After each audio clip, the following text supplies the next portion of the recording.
Des gens qui, à mon avis, face au fascisme qui vient et face à la défaite annoncée, ont un repli identitaire sur des totems progressistes de la gauche, des totems d'abolition de la famille, d'abolition de la prison, d'abolition du genre, de marxisme, de révolution parfaite, matérialiste, marxiste, etc. Machin. Enfin, en fait, je pense que tout ça n'est que le produit d'une défaite et d'un rapport à la défaite avec lequel chacun deal comme il peut. Il y a aussi je crois qu'elle parle d'un silence complice et tout, et je pense que pour les gens ça fait dérailler, parce qu'il faut une figure pure de la victime qui n'a pas des rapports complexes avec les oppressions qu'elle vit. Et c'est vraiment cette vision de la pureté, de victime dominant, et de ne pas voir comment parfois nous-mêmes on peut participer à notre propre domination, tu vois. Au-delà de ça aussi, pour moi, il y a aussi, et c'est ce que je soupçonne depuis pas mal de temps, c'est qu'il y a du mépris et qu'il y a un paternalisme de la part de cette gauche.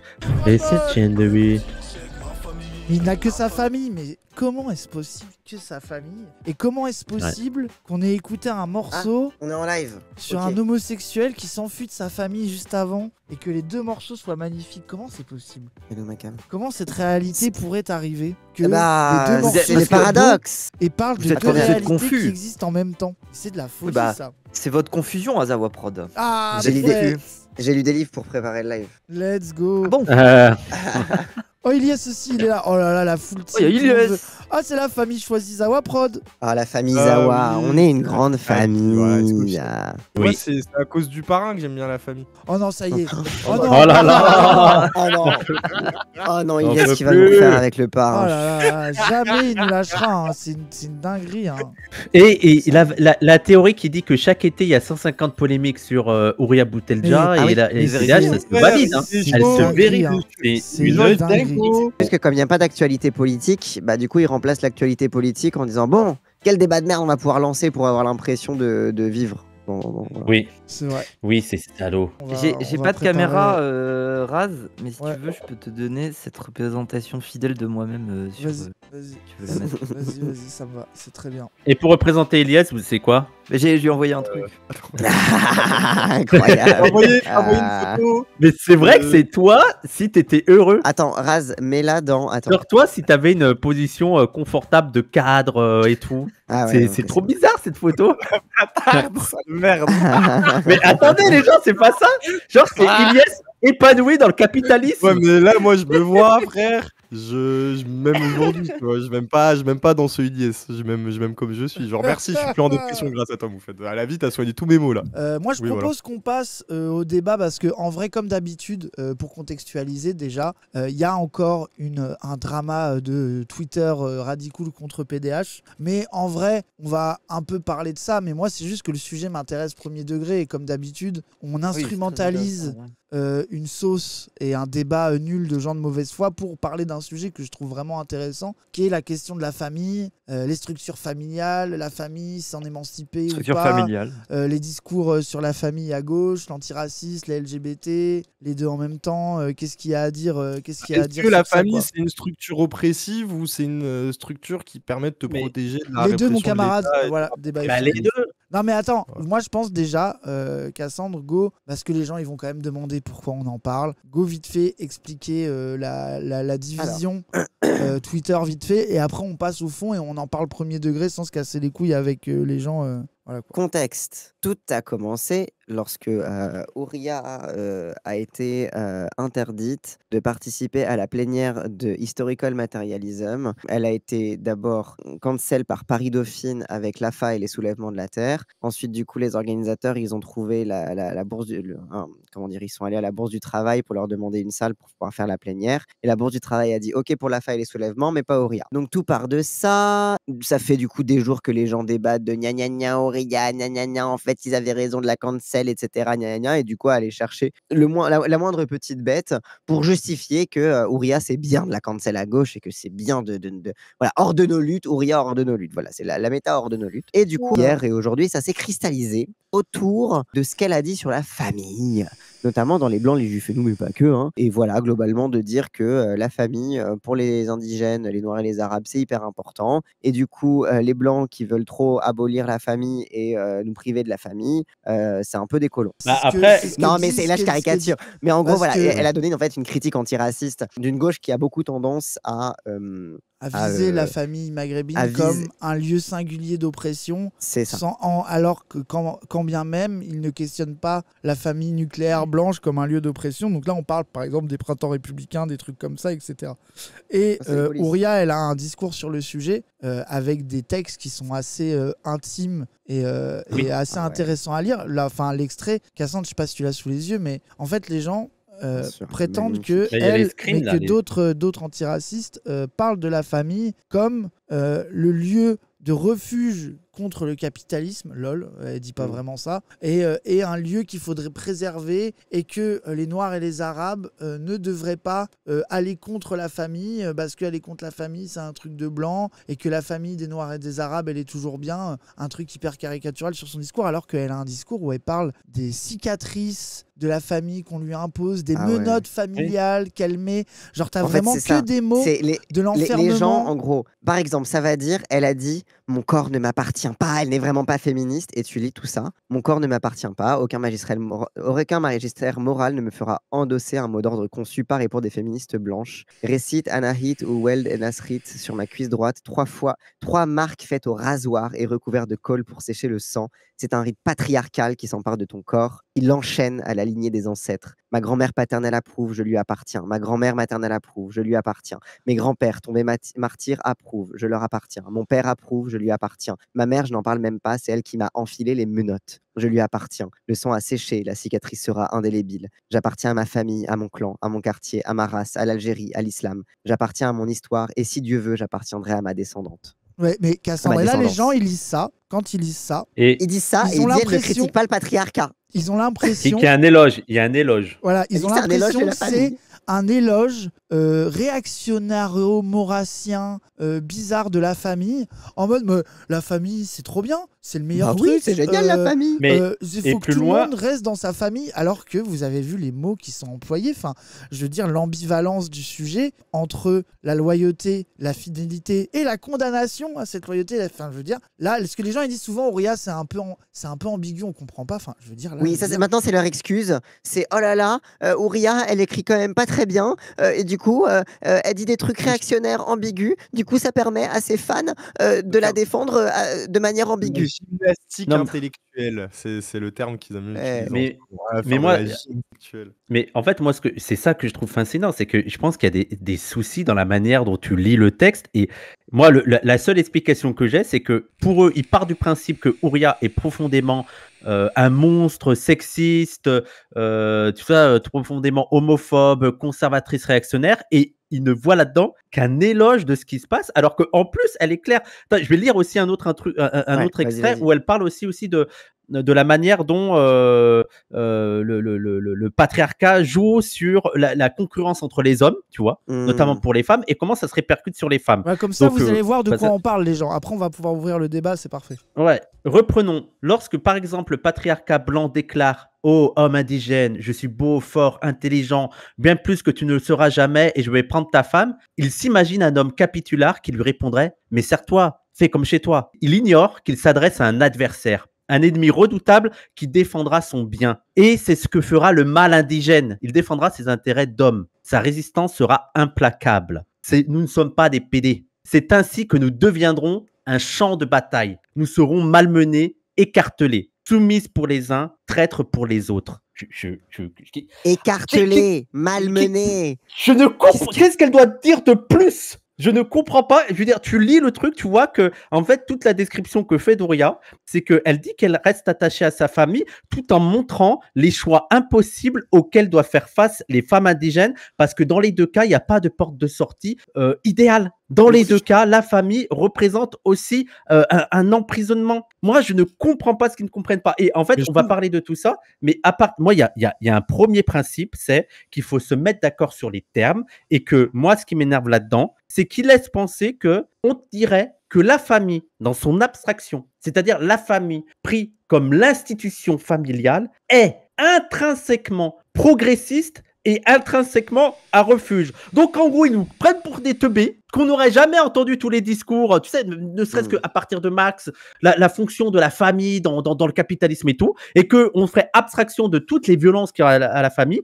et qu'on parlerait de la famille en sens général, et non pas du contexte familial dans certains contextes, et ici, le contexte de Ouria, c'est la France raciste, et dans certaines catégories sociales, que malgré les violences qu'il y a au sein de la famille en tant que structure, ça peut représenter, face à d'autres oppressions, un lieu de refuge fragile pour certaines catégories de la population. Mais à aucun moment, ça signifie que famille égale super. Tu vois, c'est ça la mauvaise foi là-dedans qui m'énerve. La famille n'est pas intrinsèquement bonne, non. On n'a jamais dit ça. Mais du coup, pour eux, elle est intrinsèquement mauvaise. Mais c'est ça, et on refuse de dire qu'elle est intrinsèquement mauvaise. C'est ça qui les fait chier. Bah, c'est ça qui est intéressant. Parce que, pour comprendre, en fait, c'est pour ça que j'ai mis dans le titre Faut-il abolir la famille LGBT vs antiracisme politique. C'est que déjà, tu as une impression. Moi, je voyais, regardez le stream de Don Max là.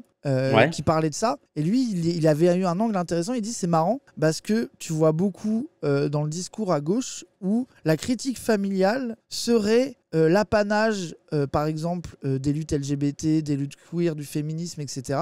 Et il est en mode, alors que la critique d'Ouria se rapproche et se lie beaucoup plus à l'aune de critiques afro-américaines, antiracisme noir, états-unien, etc., qui ont eux des discours aussi intéressants sur la question de la famille, sur comment le racisme états-unien a empêché les noirs américains de pouvoir fonder des familles, etc. Et de toute la situation, par exemple les chiffres de familles monoparentales, et même lui il parle de tout le truc des baby mamas, du truc, enfin vous irez voir ses streams sur sa chaîne, vous lui poserez des questions, il en parlera bien mieux. Et il était en mode, mais du coup c'est marrant parce que du coup t'as l'impression qu'il y a une sorte de critique de la famille un peu isolée à la manière LGBT, alors qu'en réalité tout s'entre-nourrit, et que la question de l'impossibilité de la famille, l'empêchement de faire famille, par exemple chez les noirs états-uniens, elle a été étudiée dans l'antiracisme.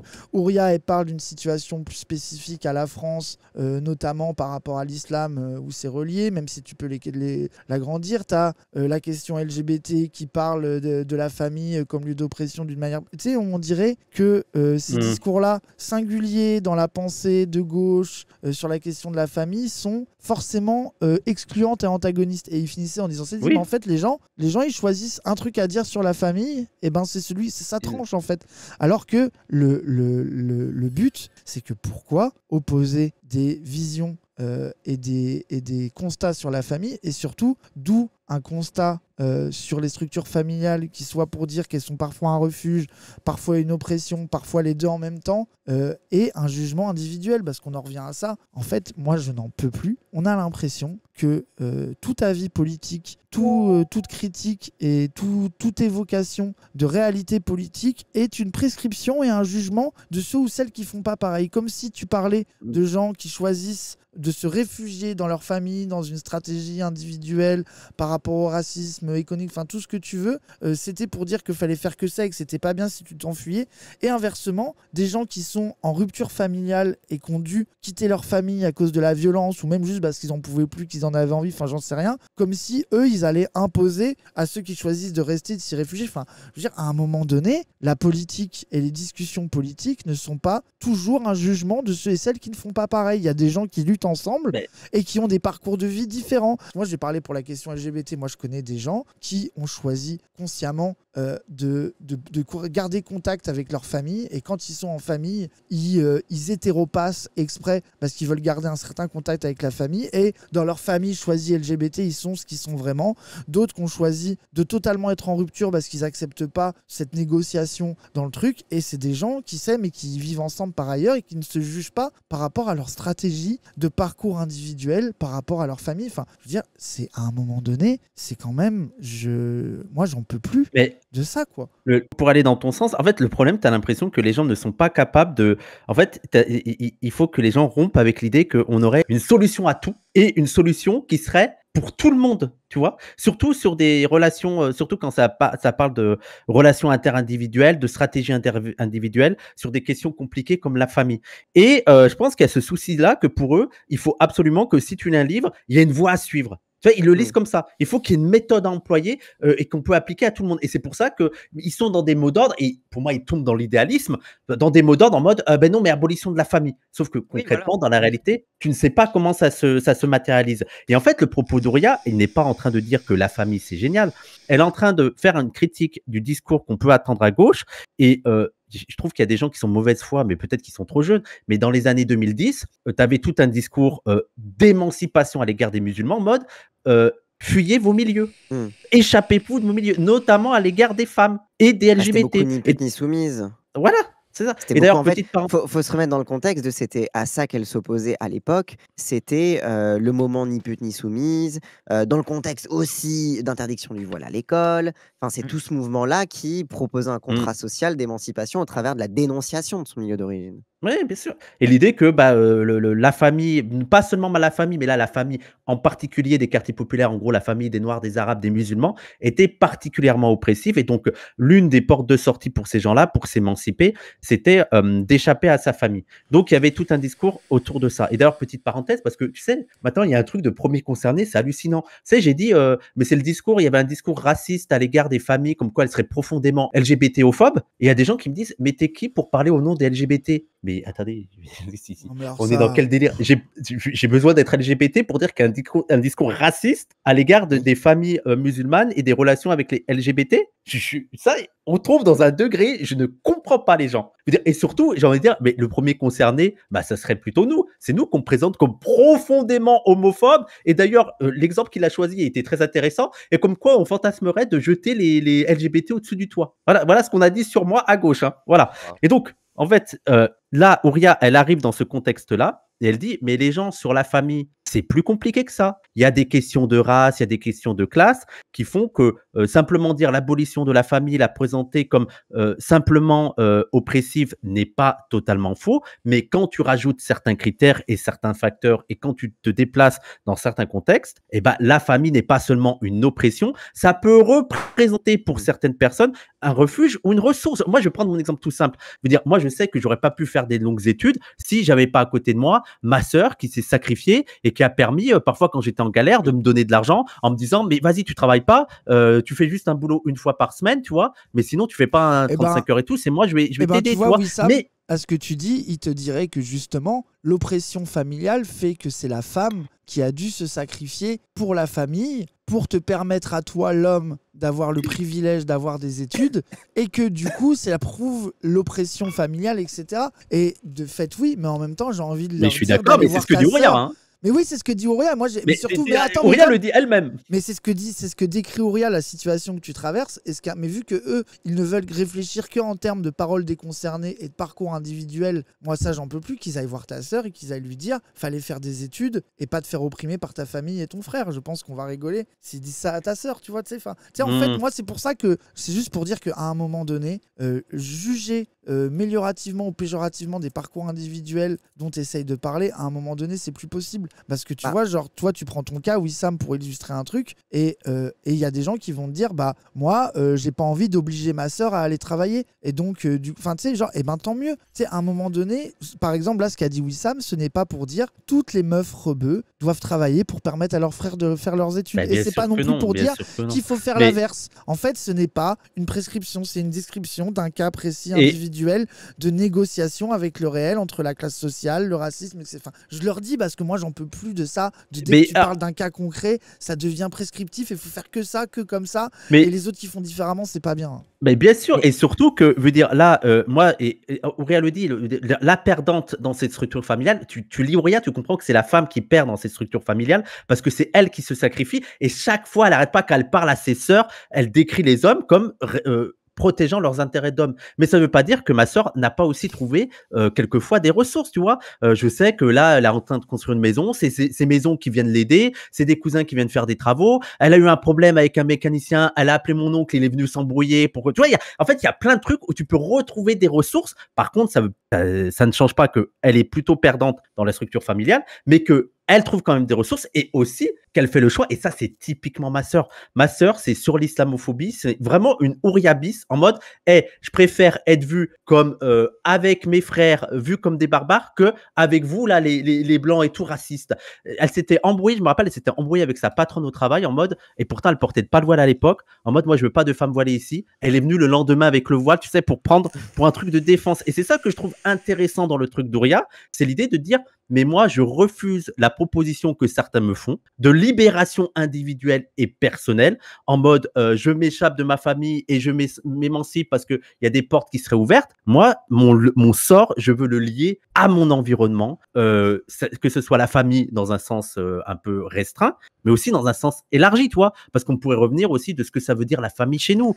Voilà, je veux dire, moi, il y a des modèles. Moi, dans ma famille, il y a plein de gens, les grands, je les appelais les tontons et les tatas, et que ça s'occupait des gens, et en fait, c'était pas des tontons et des tatas, tu vois. Mais on pourrait revenir sur ça, mais juste de dire, en fait, il y a un geste de solidarité de chez Ouria, de se dire, je refuse de couper ma liberté de celle des autres. Quand elle dit qu'elle appartient à sa famille, c'est-à-dire que déjà, dans les faits, la structure sociale fait que tu appartiens à ta famille et tu appartiens au tien, et que même si tu essayes de t'échapper, même les racistes vont te ramener à ce que tu étais, tu vois. C'est aussi les racistes, ils se disent, c'est pas tes cousins qui font ça, c'est pas tes, tu vois. Donc, tu es toujours ramené à cette condition-là. C'est pas toi qui décide, ouais. Oui, il y a un truc, c'est pas toi qui décide, malheureusement. Et l'idée c'est pour ça que, qu'elle en parle presque en décrivant une mutilation, quoi. Bah oui. Mais donc on en revient à ce truc, pour moi le truc qui est là, donc du coup ça veut dire que cette structure familiale qui peut être oppressive, déjà laquelle, parce que quand même tu vois il y a un truc où tout le monde ne peut pas librement avoir une rupture familiale. Enfin, je veux dire, il y a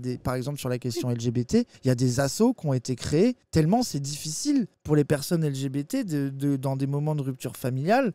Et ben il y a des moments il y a besoin d'être accompagné, il y a besoin d'être aidé quand tu fais ça. Clairement, rien que retrouver un logement, enfin tu vois, genre c'est bête, mais aussi ça demande un sacrifice. Oui, puis souvent c'est une rupture très rapide, quoi. Tu vois, genre en mode Enfin, avec c'est quel qu'on te met à la moyen tu porte. te développes quand t'es jeune, que t'es précaire, que t'as un taf de merde ou que t'es en études, tu te retrouves où, quoi. Et c'est pour ça que du coup moi je pose la question de à un moment donné de questionner de dire il faut laisser quiconque veut se libérer de l'oppression familiale. Oui, on est d'accord. Quiconque a envie, désire, a besoin pour sa survie, pour ce que veut le faire, le fait. Mais du coup, là, on questionne les conditions. Est-ce que c'est possible de se libérer de sa structure familiale quand, par ailleurs, toute la société le fait à condition? Parce que, comme le disait Wissam, t'as beau rejeter ta famille. Je pense que par exemple, quand t'es une meuf rebeu, que t'es musulmane, si tu rejettes ta famille, mais que t'es voilée et que tu continues à pratiquer ta religion, dans quelles conditions la société va t'accepter? Est-ce que t'es pas finalement ramené à ce que tu disais, la grande famille, au final, elle a beau avoir rejeté son père patriarcal, n'empêche qu'elle est toujours soumise à la religion. Donc on en revient au truc de, tu vois, il y a un truc qui est... Mais après, moi je trouve que là où c'est pas trop la question, c'est que, je veux dire, à part pour les gens un peu débiles qui pensent la critique de la famille comme une espèce d'absolu universaliste, sans jamais pousser l'analyse aux situations particulières que ça sous-entend, en fait, la question c'est aussi, quand bien même cette famille, elle a sa violence, sa toxicité et produit de l'aliénation, comment on peut à la fois en être la victime de cette structure et en même temps en être fier? En fait, c'est les deux. Comment on peut coupler les deux, en fait? Mais sauf que de base, la critique, y compris la critique féministe, la critique anticapitaliste de la famille, elle n'est pas aussi individualiste. La famille est présentée comme et analysée comme un relais de la société capitaliste, non pas parce qu'elle est méchamment oppressive et que tes parents ils t'apprennent à être capitaliste, mais parce que structurellement, la famille a été imposée aux ouvriers pour pouvoir les contrôler, s'assurer de leur présence au travail, de la centralisation, de la reproduction. Bon, même s'il y a des débats et des critiques, mais bref, je ne vais pas vous refaire tous les débats, les critiques à l'intérieur du champ marxiste autour de ça. Et du coup, quand on parle de critique de la famille et d'abolition de la famille, on ne le dit pas au nom de mes parents sont un petit peu homophobes à la maison, ou alors même très homophobes à la maison. On le dit dans le sens où la famille, en tant que ce qu'elle te donne accès à de la vie sociale. C'est-à-dire que la famille, c'est quoi?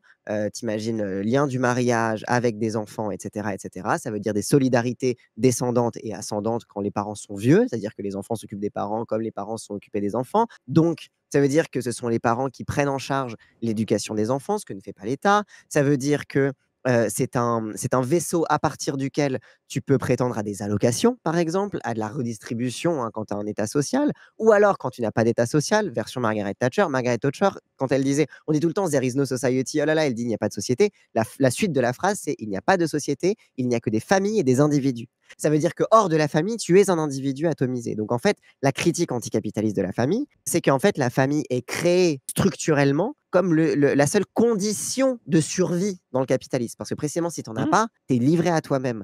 Donc la conclusion que du coup, il y a des personnes qui trouvent refuge dans la famille précisément quand elles sont racisées, quand elles sont pauvres, etc.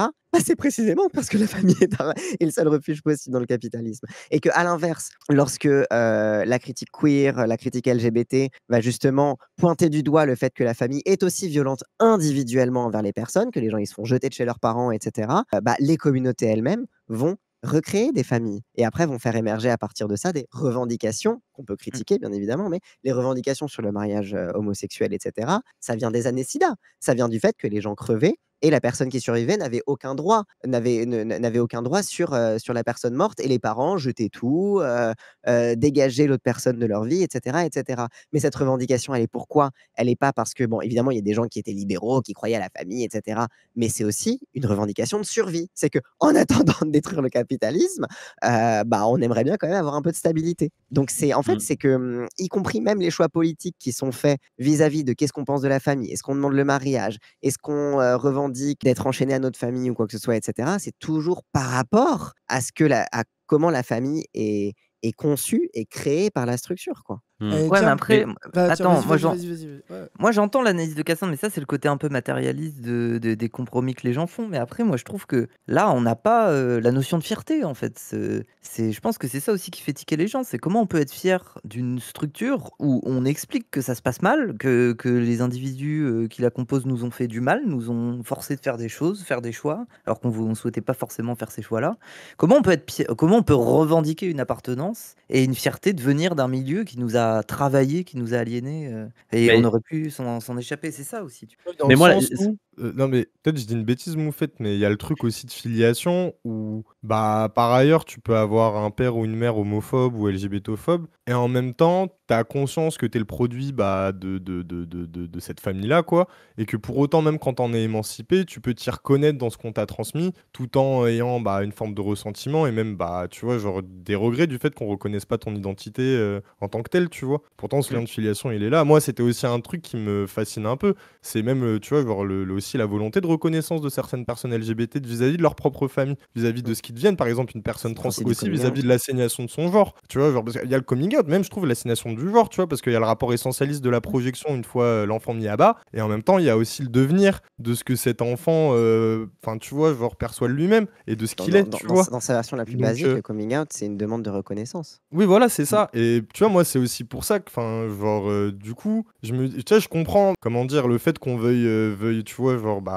clairement voir la famille que comme une structure oppressive, mais aussi ce qui me fascine, c'est que dans certains cas, et moi, je dis pas que je connais tous les LGBT, lol, mais je vois aussi certains vouloir ce rapport à la reconnaissance-là vis-à-vis de ce qu'ils sont, de ce qu'ils assument d'eux-mêmes, de ce dont ils sont fiers, comme tu disais tout à l'heure, Moufette, quoi. Voilà, les gens, ils critiqueront ce que vous dites là. Il y a quelqu'un qui dit, juste vite fait, parce que faut pas priver les gens de refuge, mais qu'il n'y en ait pas besoin. L'abolition de la famille, c'est l'abolition de la société qui repose sur ce mode de famille. Oui. Donc on est d'accord. Oui, bon. Mais moi ça je suis d'accord. Mais donc on est d'accord que l'abolition de la société qui crée l'impossibilité de s'en séparer. Pour l'instant, tu peux pas reprocher à des gens de décrire leur rapport à cette structure autant oppressive que refuge, puisque la société derrière, ce qui la légitime, n'est pas encore aboli. Tu sais, en fait, on a l'impression que on n'a pas encore aboli le capitalisme, le libéralisme et les structures qui rendent cette famille indépassable, mais il faut quand même que vous la dépassiez. Et si vous dites que vous voulez pas la dépasser pour X raison, c'est un problème. Genre, on est d'accord qu'il y a un paradoxe, quoi.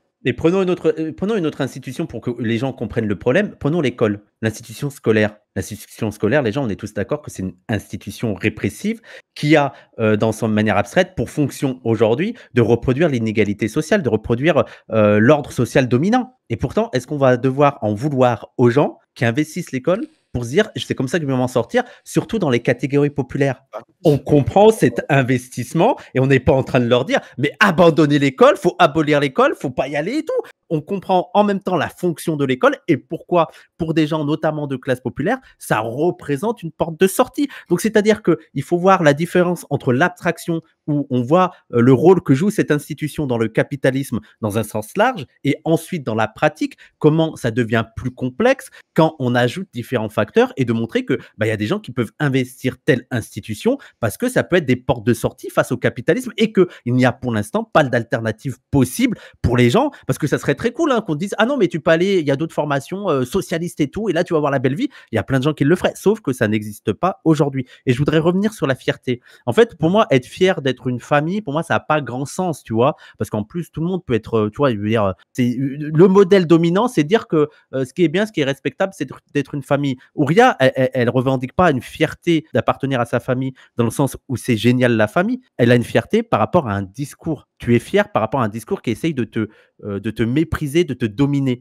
La fierté se fait en direction de ce discours-là qui veut représenter les familles indigènes, les familles noires et arabes, les familles de quartier comme profondément réactionnaires, profondément oppressives et qu'une personne censée, si elle veut se libérer, elle doit se libérer de cette famille. Là, elle opère un retournement du stigmate en mode, vous savez quoi, malgré l'oppression, je suis fier d'y appartenir parce que c'est pas seulement ma famille, c'est aussi ma catégorie raciale, ma catégorie de classe et je refuse de séparer mon sort futur, le sort futur de ma catégorie, ma libération de cette famille, de mes frères, de mes sœurs, de mes oncles, de mes tantes. Bref, c'est là où il y a le sens de la fierté. Et pour moi, la fierté, elle n'est pas tant d'être une famille en tant que telle, mais de s'opposer à tout un discours discriminant, tout un discours stigmatisant qui essaye en fait de détruire ces structures familiales parce que ça les arrangerait, parce qu'il y a des formes de résistance, entre guillemets, vraiment des formes de résistance, notamment dans les liens de solidarité, tu vois. Les gens vont trouver des liens de solidarité économique et tout pour affronter, tu vois, et c'est d'ailleurs tout le reproche qui est fait au communautarisme et tout. Mais pour moi, c'est vraiment la différence profonde quand t'arrêtes, pardon, d'être dans un discours qui est totalement dans l'abstraction et qu'en fait tu proposes rien, tu dis juste qu'il faut abolir la famille et moi j'en peux plus qu'on ne pense qu'à coup de slogan, abolir la famille. Tu vois, on peut prendre un autre exemple, abolir la prison. Dans l'absolu, je suis d'accord. Sauf que dans la réalité exacte, juste pour terminer sur ça, dans la réalité exacte, si tu dis aux gens qu'il faut abolir les prisons, ils vont pas t'entendre. Et donc, tu es obligé d'avoir des trucs par étapes. Et enfin, je veux dire, les gens qui ont essayé de trouver des alternatives à la famille, moi, je vais penser notamment à Kollontai, veut dire, ça passait par la conquête du pouvoir. Et, je veux dire, moi, par exemple, l'exemple de Kollontai qui était que l'État prenne en charge financièrement, aide les familles, fasse en charge que ce ne soit plus que la mère qui s'occupe des enfants, mais que c'est tout l'État, toute la société dans son ensemble qui assure à tous les enfants de la société un avenir désirable, je vois pas à quel moment on serait contre. Mais non, mais après, pour prolonger le truc, c'est que si on veut aller plus loin dans cette espèce de critique absolue et universelle, dans ce cas-là, il y a le couple aussi, en fait. Parce que le couple, au-delà de la famille. Ils seront d'accord. Oui, mais dans les mais dans les faits concrets, ça pourrait les rediviser entre eux, ne serait-ce que sur cette base, parce que tu vas avoir certes les LGBT. Le mariage, c'est un bon exemple. Vous faites le mariage, c'est un bon exemple. Où c'est en même temps une oppression et en même temps pour certaines catégories ils avaient besoin du mariage pour avoir des protections. Tu vois, c'est là où et dans la réalité des faits, rien n'est parfait et t'es obligé d'avoir des contradictions, comme une contradiction tout simple où tu vis dans un putain de système capitaliste que tu veux combattre et en même temps tu profites de certains plaisirs du capitalisme, du coup, comme ce qu'on est en train de faire là. Tu vois, il y a voilà. Le discours juste aussi. Pour finir, c'est pour ça que mêler le débat à des situations de LGBT et tout, moi je trouve que c'est un peu maladroit parce que il y a une spécificité pour des descendants de l'immigration, enfin des sujets postcoloniaux, je sais pas comment on pourrait dire, tu vois. Il y a une spécificité, c'est que l'espèce de conscience de communauté, de destin, tu vois, d'appartenance, de sujets postcoloniaux dans un Occident, chez nous, elle se fait particulièrement à partir de la famille, à partir d'une transmission de cette conscience et à partir du fait que c'est vraiment le premier cercle où on aborde ce sujet-là, où on a cette conscience-là. Ce qui peut pas être le cas de LGBT parce que... non, mais ils vont te répondre qu'il y a des LGBT sujets postcoloniaux qui ont besoin de s'en aller de leur famille, du coup, vous les jetez sous le bus. Oui. Et que, voilà, genre, c'est... Tu... Mais pourquoi on les jetterait sous le bus? Je suis pas prescriptif, là. Moi, oui, non, analyse, mais du coup, tu réponds pas tu réponds pas au truc de la famille est un lieu d'oppression. Et ce qui est reproché, c'est qu'ils sous-entendent que Ouria parle du modèle de la famille comme une alternative à l'État, au racisme et en dernière analyse pour les marxismes au capitalisme, parce que il y en a un qui a dit par exemple une phrase intéressante qui a dit que les non-blancs en métropole parce qu'il y a quelqu'un qui a dit non mais dans les Caraïbes par rapport à l'esclavage, la famille c'est quelque chose qu'on a essayé de nous enlever donc c'est aussi normal, et là ça a dit oui toi t'as raison, t'as le droit, mais les non-blancs en métropole c'est pas pareil parce qu'il n'y a pas d'opposition famille-capitalisme, au contraire en réalité le capitalisme français se marie très bien avec la famille concrètement, donc aussi le capitalisme français se marie très bien avec les familles arabes et musulmanes. Mais Donc, par exemple, l'injonction le regroupement familial qui a été utilisé pour pouvoir avoir une main d'œuvre, c'est pas l'État qui utilise la famille pour faire des gens, et le fait de menacer de retirer le droit au regroupement familial en permanence, enfin tu vois, genre je veux dire le rapport de l'État aux familles issues de l'immigration en métropole, on veut refuser le mariage aux EQTF. Oui. Enfin, je veux dire, attends, littéralement Robert Ménard qui a essayé d'empêcher illégalement le mariage d'un mec parce qu'il était algérien. Il y a un rapport de contrôle de la race aussi au travers du contrôle de la famille et du fait de systématiquement pointer du doigt les familles arabes. Faut arrêter. Mais juste, pour finir, donc ça veut bien dire que ça sous-entend que il n'y a pas de spécificité de la famille issue de l'immigration dans la métropole, que ça marche comme pour les Blancs. Enfin, non, désolé, il y a aussi un sens par rapport au capitalisme, aussi par rapport à l'État, aussi, d'avoir un refuge dans la famille parce que tu es tout le temps menacé de ton droit à pouvoir être en famille, le regroupement familial, ou alors tout ce que... Enfin, il y a une menace permanente qui te soit retirée, quoi. Enfin, faut arrêter, quoi. Attends, parce que juste pour répondre à ce truc-là, déjà, pourquoi c'est complètement con? Parce qu'il y a un fait matériel très simple, notamment dans les métropoles, et là, enfin, genre par exemple, on va prendre Paris, hein, pour faire plus simple. Pourquoi, encore plus qu'ailleurs, à Paris, les familles ont tendance à rester soudées ensemble dans le même logement? Mais parce que les logements coûtent cher et que trouver un logement c'est hyper dur. Donc tout simplement, genre c'est pour un gamin s'émanciper, le coût de l'émancipation il est encore plus élevé. Genre c'est ça très dépend, dur de mais partir, ça tu vois, dépend donc. parce que par exemple ça part et là tu lis le sujet à la gentrification et là par exemple les familles de blancs, l'émancipation dans les familles blanches c'est un truc qui est les blancs ils veulent partir de leur famille, etc. Et ouais, mais ce qu'ils font, ma mère elle a attendu 20 ans avant de divorcer, genre tu vois, justement parce qu'elle savait qu'elle n'avait pas les moyens matériels. Mais en fait là on en revient à des anecdotes personnelles, et c'est que du coup par exemple aussi les phénomènes de gentrification en banlieue, c'est aussi des enfants de familles qui ont pu vivre intramuros et qui vont vivre en banlieue parce qu'au moment de l'émancipation ils n'ont plus le moyen de vivre dans Paris. Mais en fait, donc on en revient en fait qu'il y a un putain de discours caricatural sur le sujet, quoi. Moi c'est bon, les anecdotes perso. C'est aussi la construction de logements qui sont faites pour une famille avec 2 parents et 2 enfants, mais une chambre plus petite que l'autre parce que tu prévois que l'enfant il sera nourrisson et que les gens ils vont déménager quand l'enfant il sera plus grand. Donc c'est même rien que dans la construction des logements, les logements qui sont construits en banlieue, c'est des logements pour des familles avec 2 gosses, un couple de gosses et si possible qui vont déménager une fois qu'un des 2 gosses sera grand. C'est même rien que dans l'architecture, il y a ça. Et que l'État-nation, à travers le fait colonial et que du coup, ce que le capitalisme et l'impérialisme projetaient à travers, a détruit aussi les structures familiales, par exemple maghrébines, à travers le décret Crémieux et son rapport à genre comment il a tenté aussi de plaquer la logique un peu de la famille nucléaire sur la famille famille maghrébine. Et moi ce que je trouve fascinant aussi avec ce que racontait Wissam, c'est que malgré ça, t'as une tentative d'ouvrir du coup ce rapport cadré, induit par cette tradition européenne, française, je sais pas, tu vois, et restrictif aussi de la même manière parce que c'était un moyen de diviser les gens, leur faire oublier leur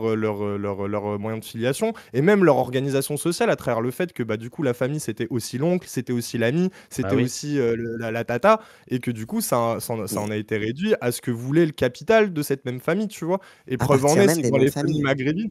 Oui, voilà, tu vois, à partir même, oui, exactement. Alors là où avant c'était relié à un lieu, tu vois, genre, et on en revient au père, ou à la filiation, c'était tu dis Al machin, et c'était le fils de machin, etc. Et du coup, l'administration française a commencé à patronymiser en masse parce que oh là là, c'est trop compliqué, et aussi pour détricoter aussi ces liens. Mais ce que je trouve intéressant, c'est justement ce que Wissam racontait tout à l'heure sur les rapports de solidarité que tu peux retrouver justement en métropole, en banlieue, dans ces familles maghrébines ou africaines en général, tu vois, que que tu peux trouver, tu vois, vis-à-vis de cette injonction coloniale de l'État-nation qui a voulu de la famille, je sais pas, tu vois, genre des Hmm. populations colonisées, quoi. Ben oui, mais c'est aussi la question de qu'est-ce qu'on entend par la famille. Ah oui, Est-ce que là, eux, ce qu'ils entendent par la famille, c'est pas le modèle familial imposé par la modernité occidentale. Moi, je vous rappelle, c'est Howard Zinn qui parle de la découverte de l'Amérique. Et ce qui avait choqué un prêtre, c'était que, par exemple, il y avait un gars, il était avec un indigène de là-bas, il était avec une femme, mais sa femme couchait avec d'autres hommes. Et il lui disait, mais tu te rends compte, tu sais pas si si les enfants de cette femme, ce sont tes enfants. Il lui disait, bah, je m'en fiche. Je veux dire, tous les enfants, de toute façon, c'est ma famille, quoi. Tous les enfants de la tribu, c'est ma famille, je les aime autant. Donc, tu vois, il y a aussi de savoir qu'est-ce qu'on entend par la famille. Et c'est là où il y a une mauvaise foi, où ils font croire que nous, la famille traditionnelle, c'est-à-dire la famille nucléaire occidentale, on la présenterait comme le modèle absolument à défendre et à propager. Et notamment, le truc de présenter la famille comme une alternative au capitalisme. Qu'est-ce qu'il y a à répondre à cette connerie? Qu'est-ce que ça veut dire?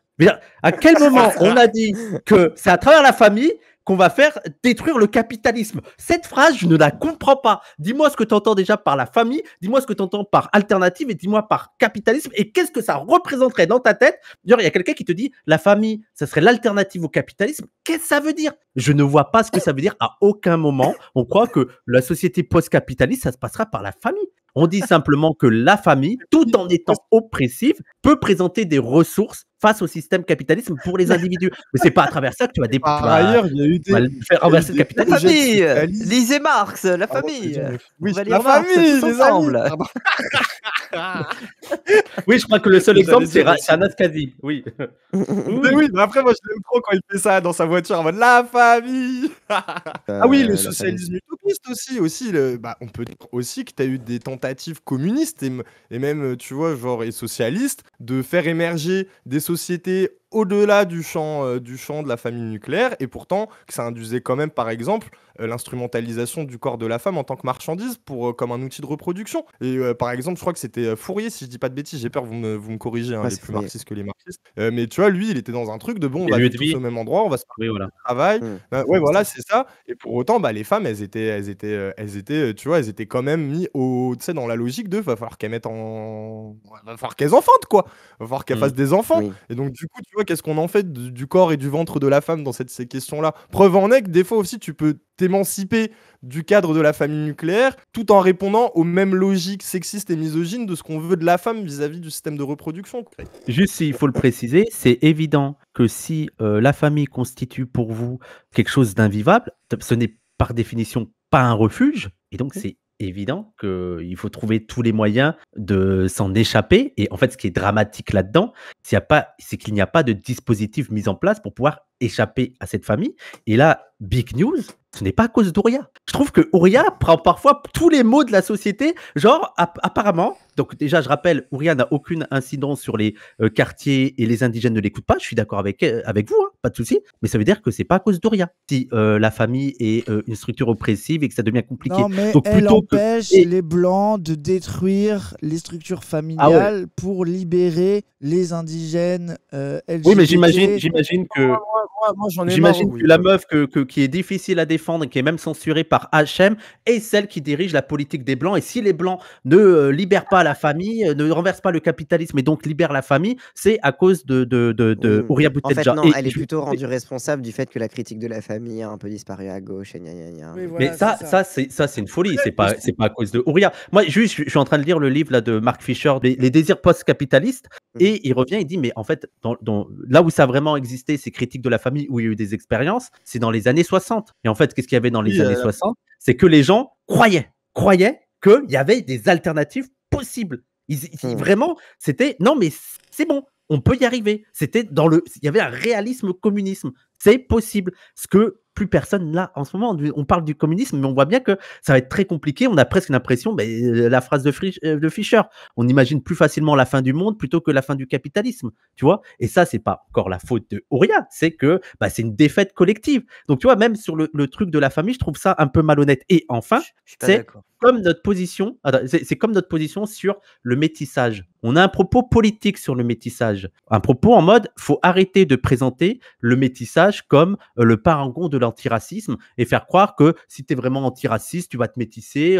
Les couples mixtes, c'est vraiment le symbole de l'antiracisme. Et une fois que tu es ensemble, Oui, le c'est racisme disparaît. Par contre, l'antiracisme des années 90, United voilà. Colors of Benetton, il va y avoir des métis partout et en fait la race n'existe pas quoi. Et Je sais pas, donc ça, il y a le discours politique. Juste, je finis sur ça. Il y a le discours politique. Et après, en termes individuels, je pense que 70-80% des gens du QG ou du pire et tout sont dans des couples mixtes. Vous voyez? Donc après, en termes individuels, tout le monde s'en sort comme il peut, tu vois. Et tout le monde fait ce qu'il peut. Il y a Ce qu'il veut, il y a c'est ce qu'il aucun peut. moment Non où mais pour c'est être surtout que antiraciste, faut être avec une noire ou non une mais arabe, tu vois. c'est un très bon mais exemple parce que la distinction, c'est ce que je disais quand ils ont une vision individualiste. Désolé, après mon fait, je laisse parler, mais c'est là qu'ils ont une vision individualiste. C'est que Ouria, elle dit arrêtez de nous offrir un antiracisme qui ne repose que sur le fait de oh, on va tous se mélanger et Kumbaya, ça va être génial. Elle est en mode parce que ça, Ouais. c'est moral, individualiste, etc. Et ça n'interroge pas les structures. Et du coup, ce qu'on lui dit, c'est du coup, tu veux empêcher aux gens de se. Bah non, pas du tout. Au Oui. contraire. Genre, tu sais, t'as un truc de. En fait, elle dit simplement que le discours qui fait du métissage une lutte en soi est un mauvais discours. Ça veut pas dire que le Mm. métissage est mauvais en soi. Genre, c'est justement, il n'y Oui. a pas de en soi au métissage, c'est ce qu'elle Puis dit. ça Oui. admet juste simplement Attends, il nous fait aussi qu'il a- les catégories raciales comme des catégories essentielles, tu vois, genre essentialistes, en mode aussi, c'est ça le problème, tu vois. C'est pas parce que t'as un enfant métis, un enfant maghrébin et d'origine blanche, je sais pas, tu vois, que pour autant il peut pas être raciste derrière ou qu'il peut pas être genre socialisé racialement différemment en tant que blanc, en tant qu'arabe, enfin tu vois, ou en tant que noir, je sais pas. Enfin bref, oui, pardon, oui, vous me faites, pardon. Vas-y, Moufette. non, mais là où je suis pas d'accord, moi, avec Wissam, c'est que on n'aurait pas de solution à la fin du capitalisme. Bah, il suffit d'être contre, en fait. Ah, tout ça, c'était pour ça, là? Mais non, Oui. mais elle a Et c'est raison. pour- Mais elle a raison parce que c'est le cœur de tout ce qui se passe tout le temps. Oui, bah, Bah oui. C'est le cœur de ça. C'est que si t'es pas contre le fait, contre la famille, t'empêches les gens qui en souffrent de s'en libérer. Enfin, tu vois, genre. Et là, donc, on en revient au constat d'habitude, c'est que en fait, on est dans une situation où tu as une méthode politique qui est la méthode de la condamnation de choses. que vous condamnez la famille. Mais est-ce que vous condamnez les violences? Mais c'est vraiment ça, tu vois, c'est que t'es en mode. Mm. T'as l'impression que si tu dis, il y a des gens. Parce que par exemple, tu vois, le truc de la famille, ça peut être un refuge pour des gens, et il y a des gens qui souffrent dans la famille. Mais moi, je trouve que la vérité de la famille, quand même, chez beaucoup de gens, parce qu'on est obligé de parler de parcours adulte. Enfin, la vérité, c'est que c'est les deux. La vérité Oui. de la majorité Oui. des gens, c'est que il y a des choses par rapport à leur famille, Parfois même ça en leur même est temps, les deux. indispensable, ou c'est un refuge, ou ils y vont parce qu'ils aiment les gens de leur famille. Et il y a des fois, ces gens qu'ils aiment, dont ils n'ont pas envie de se séparer, qui vont voir plusieurs fois, c'est des gens qu'ils ne supportent pas, qui leur empêchent de s'émanciper. Et c'est une négociation permanente entre les deux sur des trucs qui sont vitales, sur des questions d'orientation de genre, et sur des trucs anecdotiques. Des fois, c'est simplement ta Mais- paire de mais c'est- chaussures ou ta daronne, elle te fait chier. Et des femmes, genre, en fait, le truc, c'est que à un De la moment- nuance. à un moment donné, moi, je trouve que tu as une caricature permanente de tout qui est insupportable. Et surtout, je veux dire, le problème, c'est que ça empêche des discours stylés, parce que moi, je trouve que les discours queer, un peu dégènes contre la famille, Oui. et les constructions alternatives, la question de la famille choisie, moi, je trouve ça passionnant, je trouve ça magnifique.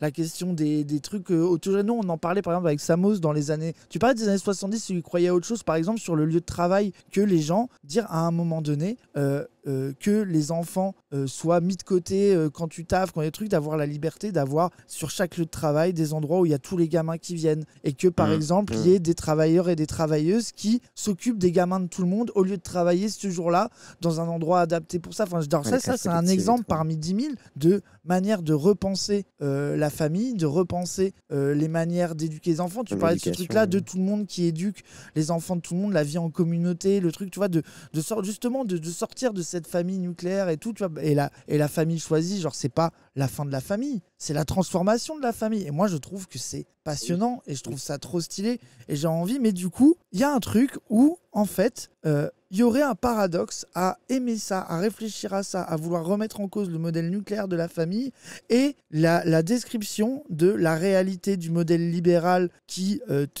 t'enjoint à être de plus en plus individualiste et le racisme qui te dit si tu veux être bien intégré, tu dois dire non, tu dois te séparer de ta famille réactionnaire qui parle mal français. Et donc du coup de voir qu'il y a des gens qui veulent conserver ces liens-là. Mais en fait, il n'y a pas de... Enfin, les gens, on n'est pas complètement cons. On est capable de penser plusieurs choses en même temps. Il y a même des gens qui sont capables de penser en même temps, d'avoir une pensée sur le carcan du couple et du mariage et de comment c'est un lieu d'oppression et qui par ailleurs pourraient être en couple, monogame et marié et qui arrivent à avoir une négociation individuelle, à se dire que individuellement c'est mon parcours de vie, mais en même temps j'ai lu, j'ai travaillé et je connais toutes les critiques et tous les... Enfin, en fait, les individualités sont paradoxales et moi en fait, si on passe notre temps... On est fait de contradictions. Si on passe notre temps à réfléchir à partir de ça, tu réfléchis plus à rien parce qu'en fait tout le monde est illégitime à parler, toute question est enfin je veux dire, enfin c'est toute la parole de gauche devient monomaniaque, caricatural, ça devient un catéchisme. Des slogans. Oui, c'est ça, mais sauf que... Oui, et surtout dans les logiques abolitionnistes, ça veut dire que moi je trouve que c'est facile de dire amen, abolition, on abolit la famille, et après. Tu vois, genre en mode la famille est une structure oppressive, elle empêche l'émancipation des individus, mais structurellement, et après. Genre en fait, moi il y a une forme d'idéalisme aussi aux logiques abolitionnistes, des fois en mode la famille c'est caca, mais je suis en mode, mais c'est vous qui vantez d'être matérialiste au jour le jour, au quotidien, sans jamais, tu vois, genre mettre en avant justement, comme tu dis, Raz, tu vois, des contre-alternatives ou des situations dans le réel qui existent, tu vois. Et d'autant que c'est le cœur du débat. Oui, vas-y. Donc c'est le cœur du débat marxiste, c'est que tu as l'analyse marxiste de la centralité de la famille dans la reproduction du capital, ok, très intéressant, mais la question c'est, est-ce qu'il faut abolir la famille pour abolir le capitalisme? Il y a des gens qui vont te répondre, bah non, en fait, tu peux très bien abolir la famille et du coup contrôler encore plus les travailleurs, les mettre dans des foyers, des trucs comme ça, etc. Tout comme tu peux abolir le capitalisme sans abolir la famille. Et en fait, la question c'est de penser les deux en même temps, mais en ayant en tête que quand même le but, ça reste de quelle société tu veux mettre en place et qu'est-ce que tu veux abolir. Mais du coup, le débat, il se met souvent sur la priorité. Sauf qu'en fait, la priorité, elle est montrée différemment par l'état racial. C'est-à-dire que quand tu regardes le contenu des discours islamophobes, c'est le discours sur le voile, c'est les femmes sont opprimées par leurs frères, par leurs cousins. Là, ils ont une conscience que la famille est élargie, elle a de l'importance, et par leur père pour porter le voile. Que les familles, quand même, avec le regroupement familial, ça fait un petit peu du grand remplacement et que du coup, c'est pas bien et que voilà. Que de toute façon, leur famille, comme elles sont trop élargies et que du coup, tout le monde est un tonton et un cousin, ça crée du communautarisme parce qu'ils parlent jamais à des blancs du coup et que du coup, à cause de ça, ils vont détruire la République. Tous les discours racistes sont des discours d'abolition de certaines familles, de destruction de certaines familles. Et c'est ce qui s'est fait historiquement sur les populations immigrées, sur les populations esclavagisées, sur les populations colonisées. Et en fait, que aussi, détruire la famille dans le capitalisme et par le capitalisme, c'est le renforcer aussi. Il y a vraiment des gens qui ont dit le regroupement familial, c'est un truc pro-capitaliste. Il y a quelqu'un qui a tweeté premier degré que c'était légitime pour les familles d'outre-mer de vouloir se retrancher dans la famille, qu'il y a un symbole de la famille important par rapport à l'esclavage, mais que cette histoire-là n'existe pas en métropole, parce que en réalité, en métropole, le capitalisme français se marie très bien avec la famille concrètement. Voilà. Et moi, du coup, je disais, c'est complètement con, rien que le groupement familial, qui est genre un outil incroyable, c'est qu'en même temps, ça a été une manière de réunir des familles pour pouvoir les avoir sous la main à un moment donné de l'histoire, et c'est aussi le pour marteau... éviter que les Arabes, ils baisent avec les Blanches. C'est ça, pour éviter... Parce que c'était aussi ça, le regroupement familial. Bah oui, désolé. C'est que la construction sexuellement dangereuse, parce qu'en fait, en gros, t'avais des hommes immigrés qui sont venus travailler, beaucoup dans des foyers de travailleurs, etc. Oui, et t'as des paniques morales. Oui. Ouais. Et t'as des paniques morales qui se développaient que, oh là là, les femmes françaises, elles ne peuvent pas se balader dans les quartiers où il y a des foyers de travailleurs immigrés parce que danger sexuel, ils vont les violer, gna gna gna, etc. Et que le regroupement familial, ça a été gratté en partie aussi sous la droite dans la fin des années 70, convaincu par ce truc-là de c'est vrai que si ça reste que des hommes isolés, va y avoir un problème vis-à-vis de la société française. C'était ça la peur. Et après le regroupement familial, familiale a aujourd'hui, été ça sert aussi aussi à menacer de le retirer et à mettre pression. exactement. Aujourd'hui, les gens ils disent faut remettre en question le regroupement familial parce qu'il y a trop d'immigrés, il y a trop de machins, etc. Donc c'est Hmm. là que tu vois de Et ils dire envoient l'argent à leur famille, à l'étranger. Mais Marion Maréchal qui est en mode l'immigration nous fait perdre de l'argent parce que Est-ce que c'est pas les gens ils immigrent, ils envoient l'argent à l'étranger, du coup il n'est pas dépensé en France. Bah du coup la réponse à ça serait le regroupement familial, comme ça c'est dépensé en France. Ah mais non parce que c'est grand remplacement. Du coup c'est tout ce truc là de à chaque fois tout ce qui est lié aux liens familiaux et aux liens de solidarité familiaux, c'est ce qui est visé en premier par les donc racistes. du coup la tech, parce Mais que ça c'est les marxistes pas du ring qui ont dit ça, le truc de dire que en métropole le oh, c'est capitalisme, eux. Non, bah oui, mais bah oui, non, c'est mais. Non évidemment. mais Non, mais c'est le public de et- Badiou. Non, non, non, mais c'est un d'ailleurs, pote à eux, eux c'est un pote à eux. directement. Non, non, c'est un Attends, pote à eux. petite parenthèse, eux qui font, alors jour 1, ils relancent la polémique sur l'homophobie soft. Jour 2, petite déclaration pour dire que c'est quand même scandaleux hein, que Ouria ait été censuré, on comprend pas pourquoi. Et jour 3, repartage des gens qui sont en mode, Ouria a bien fait. Ouais, non, vous faites vraiment des hypocrites. mais hein. parce que- Vraiment Ah, mais des il danse bien, hypocrites. j'aime beaucoup La- la danse. Ouais, ouais, Les c'est agréments vraiment, dansent c'est- très très bien. La take Et- de dire du coup que en métropole, le discours sur la famille et sur la singularité de la famille Il n'a pas d'ultime soutien, Ouria. Non, mais oui, immigrée, oui. genre c'est vraiment enfin en fait c'est là que tu vois que tout est caricatural et que surtout ça évolue au fur et à mesure. C'est que ça a dit un truc de non c'est n'importe quoi, la famille immigrée arabo-musulmane c'est la même que les autres, de toute façon le capitalisme il adore la famille donc tu peux pas te réfugier du capitalisme dans la famille. Ça te répond bah attendez mais vous rigolez, la manière dont l'esclavage a essayé de détruire les familles, comprenez pourquoi dans l'antiracisme c'est important. Ah oui mais pour vous avez le droit à la limite ceux qui ont subi l'esclavage, mais bon donc du coup en métropole c'est plus pertinent et puis surtout pour les arabes c'est pas pertinent, mais tu sais tu vois Mais le parce deux- qu'ils ont besoin de victimes. Mais Ils ont moi- besoin de mais- victimes. Par mais exemple, quand aussi- quand ça a aussi le- repartagé, Attends, je voulais. ce choix, mais quand aussi ça a le choix, c'est repartagé ce que l'extrait disait- d'Ouria. ce que disait Don Max dans son live aussi, le fait d'avoir besoin de trancher, Oui, t'as une oui. critique de la famille qui doit être marxiste, et ben c'est celle-là qui est bonne, t'as une critique de la famille qui est antiraciste, c'est celle-là qui est bonne, t'as une critique de la famille qui vient du milieu queer, c'est celle-là qui est bonne, et ben vous devez choisir votre critique préférée et vous devez choisir, tu sais, genre il y a un truc en mode, Mais attends, genre moi de juste ne pas j'essaye réussir à de, faire j'essaye de, communiquer com- les trucs quoi. j'essaye de comprendre leur truc là par rapport à. En fait, ils font une distinction entre descendants d'esclaves et descendants Non mais de c'est pas réfléchi, colonisés. c'est pas réfléchi. Non, mais C'est pas c'est réfléchi. de- C'est pas En réfléchi. fait, c'est juste des prétextes pour C'est de la dire, non, mais- gymnastique. Non, mais vous, Oui. ça C'est de la va. gymnastique. Mais eux, ils sont. C'est de la gymnastique, mais au moins, mais en plus, ils essayent de faire de la gymnastique, mais ça prouve déjà notre propos de, bah, tu parles de quelle famille? L'abolition de la famille, c'est un propos idéaliste. Il faut voir que dans certains contextes, ça change. Donc lui, son alternative, oui, non, mais pas en France, mais dans les Antilles, oui. Oui, bon, bah, ça prouve déjà notre propos. Oui. Ça veut déjà dire qu'on a raison, quoi, que pour tout le Mais- monde. Et en fait, c'est toujours la discussion que j'ai depuis le début. Moi, je veux bien que parfois des slogans comme ça fasse bien. Mais l'abolition de la famille, de quelle famille on parle? C'est ça qu'il faut préciser. De quelle structure familiale on parle? Arrêtons de penser qu'il y a une seule structure familiale qui existe partout et en tout temps et qu'on ne pourrait pas imaginer d'autres formes de structures familiales. Et le truc de abolition de la famille, il y a aussi le comment ça marche vers les gens. Comment tu peux convaincre les gens si tu fais comme mode d'ordre actuel, prioritaire et maintenant là, et notamment quand tu vas dans les classes populaires, de oui, vos problèmes, mais là, il faut l'abolition de la famille. Je ne comprends pas comment C'est- ça marche. C'est l'exemple qui est donné dans le chapitre de Pour un féminisme de la totalité qui parle de la famille. C'est notamment que tu as eu des réformes des réformes de la famille qui ne vont pas dans son abolition, mais dans son aménagement, etc., mais qui ont aussi contribué à en partie l'édenter, notamment la généralisation du droit au divorce, et surtout par consentement mutuel. À partir du moment où tu permets le divorce, dans ce cas, le mariage devient davantage consenti et du coup, la famille est beaucoup moins rigide dans son organisation de la vie sociale. Bon, ça fait pas tout, mais tu as pu avoir des réformes radicales là-dedans. Moi, je pense aussi à la façon dont Mélenchon, il parle souvent de l'adoption sociale, de pouvoir faire famille avec des amis, avec des voisins, etc., et de créer ce noyau de solidarité par une forme d'adoption sociale, citoyenne, etc. Et en fait, ce que je trouve qui est fascinant, c'est que dans tout ce débat-là, c'est parti du fait que ce que Ouria décrit est perçu comme une exaltation. Et moi, je trouve que ce qui est d'autant plus précis, c'est que donc la personne là, qui a partagé l'extrait qu'on a lu tout à l'heure, qui est incroyable, qui est magnifique, où elle parle de la famille, elle parle de ce mot gravé sur sa cuisse, etc.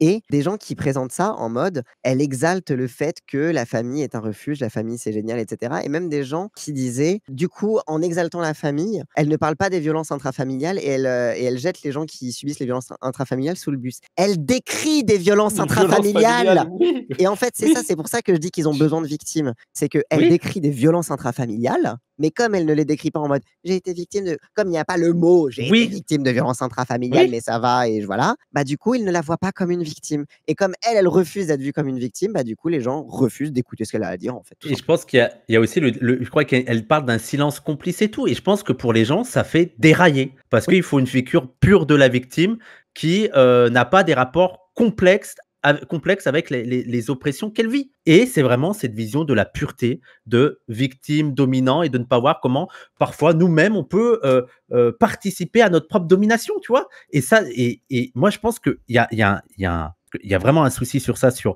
la complexité de la vie, qu'on n'a pas des réponses à tout, qu'on a des contradictions, qu'on est tous un peu sales. D'ailleurs, je me demande si c'est pas aussi pour ça qu'ils rejettent la psychanalyse et aller voir un peu les tréfonds et comment ça se fait qu'il y a des choses un peu sales qui nous font kiffer auxquelles on tient et tout, tu vois, de voir vraiment ces trucs-là internes et sombres en Genre les nous. pires. Et genre les pieds. Et en fait, mais moi, au-delà de ça aussi, pour moi, il y a aussi, et c'est ce que je soupçonne depuis pas mal de temps, c'est qu'il y a du mépris et qu'il y a un paternalisme de la part de cette gauche. Parce que je me suis dit, allez, prenons la même logique que vous avez sur la famille, parce que c'est facile de parler de la famille dans votre abstraction. Mais donc, si on prend votre même logique, eh ben, on doit arrêter de faire l'éloge de la religion, et notamment en ce qui nous concerne, de l'islam, pardon, qui pourrait être pour certaines personnes un refuge et qui donc faut absolument maintenant arrêter tout un discours en mode ah mais il faut comprendre pourquoi les gens se réfugient dans l'islam, pourquoi il y a un retour sur l'islam, pourquoi c'est important pour les personnes, et dire que il faut abolir la religion parce que c'est un peu la logique si on prend aussi la structure familiale, tu vois. Parce que si on parle de la famille comme une oppression, que dire de la religion et le nombre de personnes qui souffrent de la religion. Moi, je pense que ça arrive. Le coming out, il arrive. Oui, mais ils sont en train de se faire leur coming out. Il y a un mec du public de Paduring dans le chat qui dit je préfère avoir un chat qu'une famille. La famille, c'est droit. Il faut abolir la famille. Toutes les religions sont à abolir.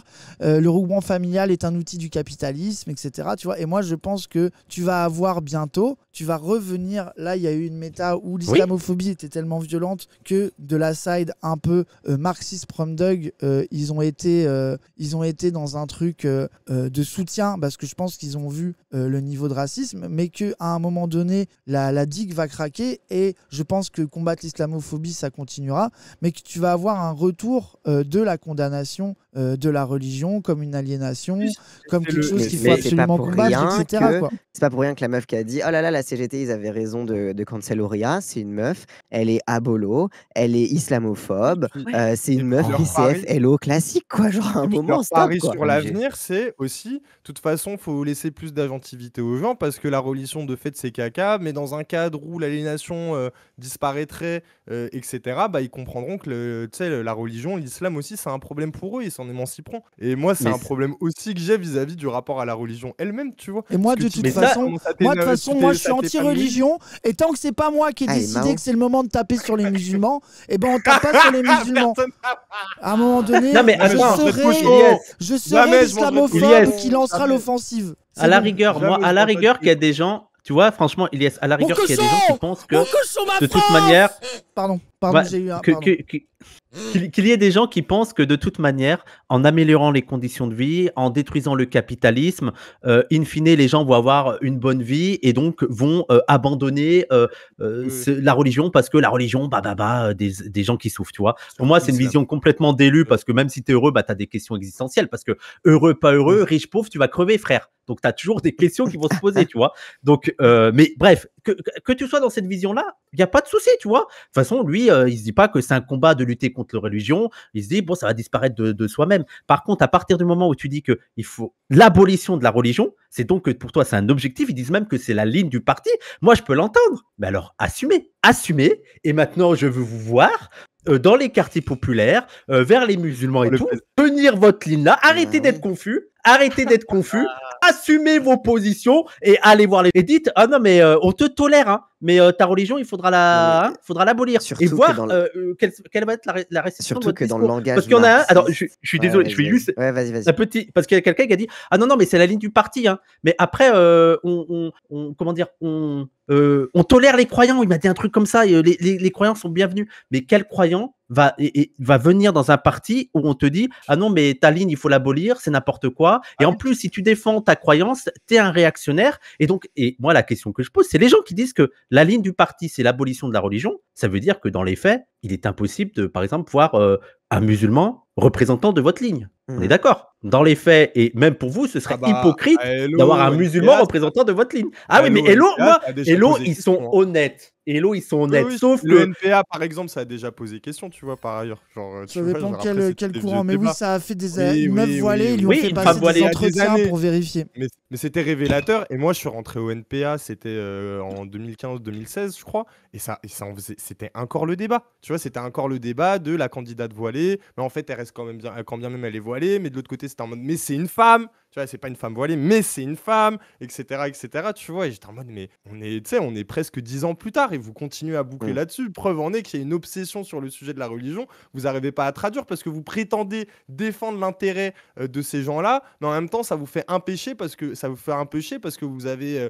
un rapport à l'identité ou à la spiritualité qui corrobore pas avec ce que vous voulez de la société de demain. Et moi, j'étais en mode, mais et vraiment, c'est un des trucs qui m'a dégoûté de l'extrême gauche par ailleurs, tu vois. Et moi, genre, j'ai pas. Après, on en est en partie sorti, mais je pense que frère, c'est comme Dieu. Dieu est mort, mais son cadavre bouge encore. L'athéisme militant est mort, mais son cadavre bouge encore. Il y a une hypocrisie. Il y a une hypocrisie parce que ils se rendent pas compte que, en fait, le plus grave là-dedans, c'est pas tant que l'abolition de la religion, c'est pas tant leur hypocrisie, c'est que, en fait, ils nous méprisent encore. Et ils méprisent encore les croyants. Ils méprisent encore les populations du Sud qui ont un aspect avec la spiritualité et tout. Ils ont appris temporairement que, en fait, oh là là, les pauvres, fallait être gentil avec eux, mais globalement, ils sont jamais déradicalisés de leur islamophobie. Hein. Oui, il y a l'idée que on va les émanciper. Ouais, et ils sont incapables déjà de concevoir d'autres manières d'aborder la religion. Non, je veux dire, là encore, comme la famille, on parle de la religion dans son sens global. D'ailleurs, il faudrait revenir historiquement la place de la religion dans la société, parce que dans certaines sociétés, ça n'avait pas de sens de parler de la religion. Je veux dire, c'était tellement diffus que ça faisait partie de la vie courante. On parle de la religion à partir des sociétés. Oui, à partir des sociétés laïques et tout. Mais bref, il y a un mépris, il y a toujours ce ton civilisateur et paternaliste en mode ouais, vous êtes acceptés, hein, mais vos merdes là, hein, on va les abolir. On va les abolir et puis c'est tout. Ils ne se rendent pas compte que c'est ça qu'on critique depuis des années. Vous ne prenez pas en compte les savoirs ou les croyances du Sud. Vous êtes persuadés que votre ligne, que c'est la seule qui est possible, qu'il faut absolument la disparition de toutes les spiritualités et que, enfin, ça ne va pas marcher. Je ne vois pas dans quel monde tu peux effacer la spiritualité des gens. Et moi, j'ai un truc à dire. C'est que ils croient qu'ils vivent dans des sociétés laïques, alors que maintenant, leur nouvelle religion, c'est le like. Sur les réseaux sociaux. Le dieu internet. Ah, le like, ok. Oui, le like. Don't like. D'accord. Attends, vite fait un truc pour nuancer. Attends, vite fait. Sur ce que tu dis, Wissam, sur le côté en fait, il y a le paternalisme, le rapport à la religion. Moi, je me rappelle des Mao à l'époque qui étaient les moins islamophobes. Je me rappelle très bien de leur discours. C'était il ne faut jamais faire la guerre à quelqu'un pour ses croyances, il faut jamais remettre en question et on peut le défendre quand il est attaqué pour ses croyances, parce que quand nous aurons fait la révolution, ils arrêteront de croire automatiquement et que en réalité le fait d'arriver au bout de notre combat le libérera de cette aliénation qu'est la religion. Il m'a pas écouté, Raz. Non mais attends, donc il disait ça, c'est ce que tu dis, sauf que en réalité ces gens-là n'avaient jamais vraiment confiance aux gens qui croient, quoi, et aux gens qui avaient une pratique religieuse, et qu'en fait la phrase, et moi je pense que la nouvelle gauche, tu vois, justement pourquoi ils croient en l'attaquia de Wissam, c'est aussi un petit peu ça, quoi. Ils font quand même pas confiance, et je pense que quand ils disent que je veux détruire le marxisme, pour moi il y a des trucs un peu en mode il vient avec ces trucs de dégénérés,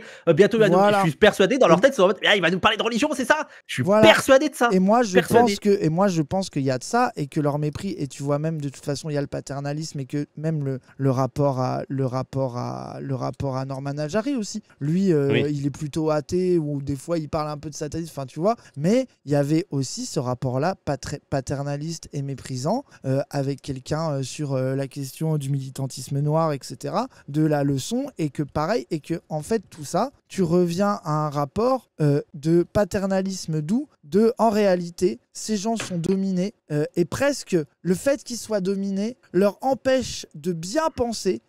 Comme ils sont dominés, ils s'échappent dans la religion. Comme ils sont dominés, ils s'échappent dans l'idéalisme et les trucs. Et en fait, nous, bonnes âmes, nous devons les défendre, nous devons les sauver du capitalisme, du racisme. Et en faisant ça, nous les sauverons d'eux-mêmes et de leur misérabilisme, de fait qu'ils sont un peu misérables, car effectivement, ce sont des êtres dominés. Et ouais, voilà, c'est du white, c'est des civilisateurs, white savior, etc. Mais en même temps, ils ne nous considèrent pas comme des égaux. Mais de fait, la méta fait que par rapport à une époque, ils peuvent plus se permettre autant qu'avant, mais ça risque de revenir, quoi. Attends, et surtout que dans le langage marxiste, l'abolition, c'est un truc qui se fait en parallèle de comme vous le dites, en parallèle de la révolution. C'est-à-dire que abolir la bourgeoisie, c'est mettre fin aux conditions matérielles qui font qu'il y a une bourgeoisie, etc. Sauf que l'abolition de la bourgeoisie, ça n'empêche pas qu'il y ait des riches et des pauvres, même dans le système soviétique, par exemple, tu vois. Donc, tu as un truc aussi. Attends, mais là, justement, où ils révèlent le poteau rose, c'est que, tu sais, autant s'ils étaient en mode, ah non, mais du coup, la révolution va abolir ça, et que même si vous croyez maintenant que c'est important pour vous, on le respecte, etc., même si la révolution va faire que vous n'aurez plus besoin de croire, etc., et puis, naturellement, ça se fera. Bon, déjà, c'est d'élu, mais tu sais, why not, tu vois. Sauf qu'en fait, là où ils révèlent le poteau rose, c'est dans leur réaction épidermique, mais c'est comme pour les abolos sur le TDS, tu vois, où elles sont en mode, il faut abolir le travail du sexe. Alors, elles peuvent te dire, oui, l'abolition du travail du sexe, c'est l'abolition du patriarcat, et en fait, gna gna gna, etc. Sauf qu'en fait, ici et maintenant, tout ce qu'elles font, c'est faire passer et soutenir des lois anti-putes. Donc, en fait, vous n'êtes pas pour l'abolition, vous êtes pour la prohibition, c'est pas pareil, tu vois. Et en fait, c'est aussi ça souvent, c'est que souvent, face au fait que, quand même, la révolution, elle met du temps à arriver, bon, la prohibition, c'est pas si mal au final. Et je sais pas si je dis une connerie, mais même le rapport spirituel qu'ils ont vis-à-vis de leur projection révolutionnaire. Moi, c'est ça aussi que j'aurais envie de leur retourner. Tu sais, il y a un truc où des fois j'ai l'impression que l'émancipation du genre humain, le nouvel homme, même le communisme en tant que tel, tu vois, genre il y a un rapport lié à la foi. Tu vois, même Mélenchon, mais il faut avoir la foi pour y croire, vu le stade, les catastrophes qui arrivent, il faut avoir la foi. Mais Félix, qu'ils adorent détester, là j'ai vu sur les réseaux, ils arrêtent pas de reprendre ton entrevue avec Félix que t'as fait, et lui c'est ce qu'il expliquait, mais je trouve que c'est fascinant à quel point ils sont retombés dans ce discours-là, quand pour critiquer l'aspect un peu religieux que tu as à travers la famille. Et j'étais en mode, mais vous vous rendez compte des terminologies que vous entendez? Ouais, mais même au-delà du sein graphique, vraiment, tu vois, je parle vraiment. Non, mais là, les gens, vous croyez que. Attends, en général. On n'est pas que, c'est pas un truc pas dur, on s'en branle. Genre, c'est un rapport avec la gauche, la gauche marxiste révolutionnaire en général. Il y a un retour. Il y a un retour d'un Oui, mais même ce retour au marxisme orthodoxe dont tu parles, il corrobore très bien avec des logiques libérales intersectionnelles un peu bébêtes, tu vois. C'est un peu bizarre parce qu'il y a en même temps un retour à un marxisme orthodoxe un peu bas du front. Et encore, allez voir la discussion avec Félix pour vous dire que marxisme orthodoxe, qu'est-ce que ça veut dire, hein, il a évolué au fil des années. À chaque fois, les gens ont prétendu être le marxisme orthodoxe. Mais mélanger, parce qu'au moins dans le marxisme orthodoxe, il y avait un peu l'idée de la pratique et de s'adapter. Tu vois, Lénine, c'est aussi, faut s'adapter au contexte, faut voir les forces en présence, faut pas être dans l'ultra-gauchisme. Et donc là, il y a en même temps un marxisme orthodoxe et en même temps un ultra-gauchisme en mode abolition de la famille ou rien. Et c'est ça qui est fascinant. Et parfois, il y a des alliances comme ça pour lutter contre le truc décolonial que je ne comprends pas. Et en fait, il y a la question que je voudrais poser, c'est est-ce que vraiment... Moi, je veux dire, au-delà des critiques qu'il y a, tu vois, des critiques entre camarades, entre frères, sœurs, ce que vous voulez, prenez le terme que vous voulez, je ne pense pas que PDH, Ouria ou le décolonial constituent un danger vraiment important dans la lutte pour le renversement du capitalisme. Au contraire, tu vois. Moi, il y a aussi un truc qui m'interroge, c'est pourquoi cette focalisation et pourquoi cette priorité donnée pour beaucoup de se dire, il faut que... Tu sais, le truc hors de nos luttes. Pourquoi? Est-ce que c'est vraiment un frein? Mais parce que non, mais c'est pas en fait oui, parce que en fait c'est pas vraiment un frein, c'est que en réalité là on rentre dans la logique concurrentielle d'internet simplement, tu vois. Mais pas seulement, mais là je te parle pas ouais. Bah si, moi je pense que en fait faut pas chercher trop loin, c'est que en fait et tu disais le truc de ça mélange de l'ultra-gauchisme, abolition de la famille, marxisme, etc. Moi je pense que en réalité ça a vachement de sens en fait. C'est que pour moi tu as une pensée fait sur des sujets qui sont hyper intéressants et qui est parfois un peu absolutiste, et que en fait ça va bien les deux ensemble. C'est que tu vois, de ne souhaiter et de ne désirer que le monde parfait où tout est aboli et tout est parfait, avec une forme un peu d'idéalisme stratégique sur la manière de le faire. Et je trouve un peu un point commun entre certains radicaux et les marxistes que moi j'ai connus toute ma vie, et que tu retrouves, et les gens ils croient qu'on parle que de la pas du team, mais moi je parle pas que de la pas du team. Mais Moi, non, c'est ma mais vie, non. ma formation militante. C'est ça, des gens, quand tu parles, moi je parle avec des gens qui ont voulu militer dans des trucs, genre certaines sections de la JC, où t'as ça, où t'as un truc marxiste hyper, et où c'est des gens qui sont formés sur ces questions-là, c'est pas un problème. Enfin, je veux dire, c'est pas que Twitter, les gens, le monde militant. Genre, t'as un truc, genre, où ces positions-là existent encore, quoi. Tu vois, genre, il y a un truc, définitivement, je pensais que PDH devait tomber. Mais non, mais en fait, pour moi, PDH n'est que l'illustration sur Internet, dans une niche précise qui est reliée à nous, à Zawa, machin, etc. de Twitter, qui illustre une dissension qui va plus loin que ça. Genre, c'est à un moment donné, il faut se dénombriliser le truc. Elle n'est que l'illustration d'une dissension. Enfin, je veux dire, par exemple, la rupture entre Corbière, Garrido, Ruffin de la France Insoumise naît, et en réalité, en dernière analyse, d'une manière différente, avec des mots différents, sur des trucs pareils. C'est sur là-dessus, sur la stratégie politique, l'islamophobie, l'antiracisme. En réalité, faut parler plus de la question de la classe.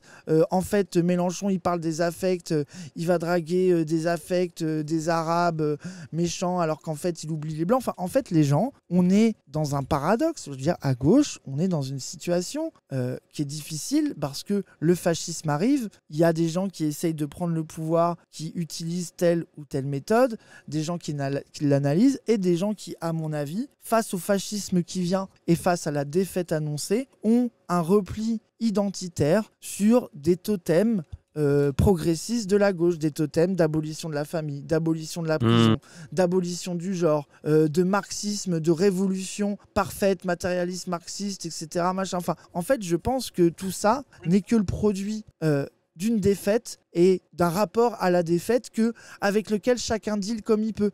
Nous, peut-être que parfois, peut-être que tu pourrais reprocher à PDH de trop dealer avec la défaite qui vient en disant faut faire des compromis, stratégiques, etc. Genre peut-être que tu peux leur faire ce reproche-là, mais du coup, moi je pense que comment ne pas faire le reproche à certains radicaux de ne plus du tout vouloir en faire, d'être dans un rapport tellement idéaliste à la politique que tout doit être tout maintenant, très haut, tout de suite, parfait, et que de toute façon, aucune victoire n'est possible en dehors de la pensée la plus radicale et la plus abolitionniste de tout possible, etc. Enfin, genre ça paraît, enfin, pour moi, ça se voit les yeux au milieu de la figure. C'est pas un problème d'avoir des reproches à PDH, c'est d'être content de la censure au lieu d'aller discuter. Non, mais ouais, dis-moi, en plus, moi, je me souviens de toi sur Twitter, je t'ai déjà vu t'embrouiller avec Wissam et tout, donc je pense qu'en plus, toi, t'as des reproches à faire.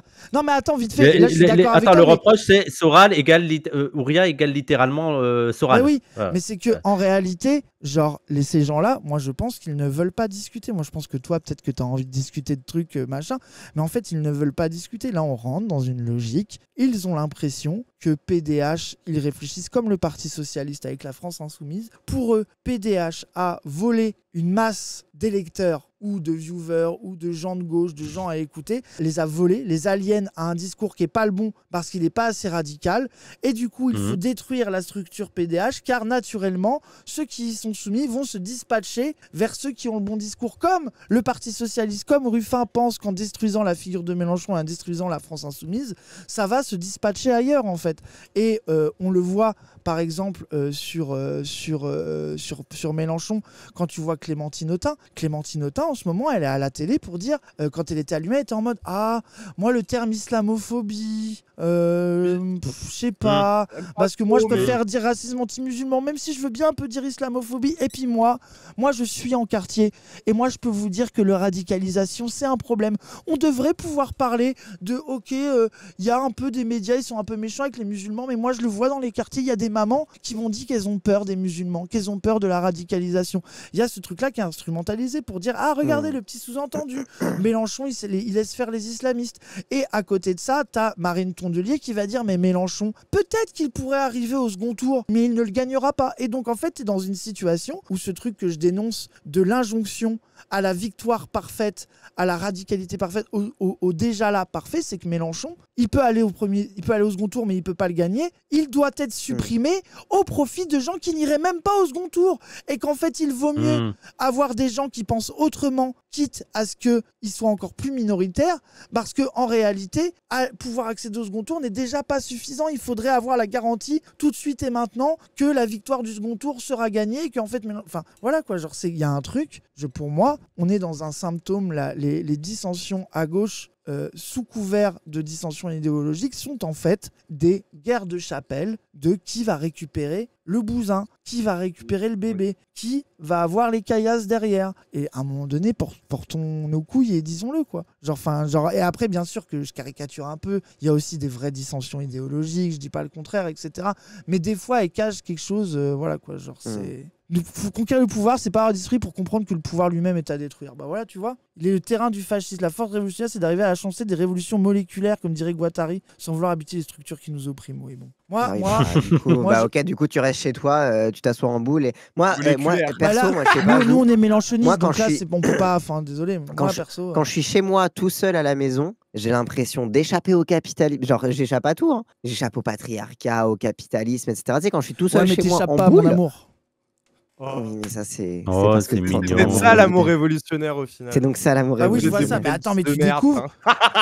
Mais tu découvres, enfin, je veux dire, on est quand même. Genre, on n'est pas en train de vendre, on n'a jamais vendu une méthode politique du radicalisme qui veut abolir l'État, abolir le genre. On est électoraliste, enfin, les gens. Je veux dire, nous, on est quand même gentiment électoralistes avec tous plus ou moins des formations plutôt révolutionnaires et on n'est pas total. Enfin, je veux dire, on n'est pas tout le temps d'accord entre nous. C'est ça qui est rigolo et qu'on peut en débattre, tu vois. Genre, des fois, on se prend la tête sur des sujets, c'est parce qu'il y a des désaccords. Et ça veut pas dire pour autant qu'on a une ligne et qu'on voilà. Mais en plus, moi, la question que je me pose toujours, c'est plutôt les gens qui sont en mode abolition de la famille, abolition de l'État, tout de suite maintenant, mais plutôt que de perdre votre temps à critiquer des SOSDEM, allez-y.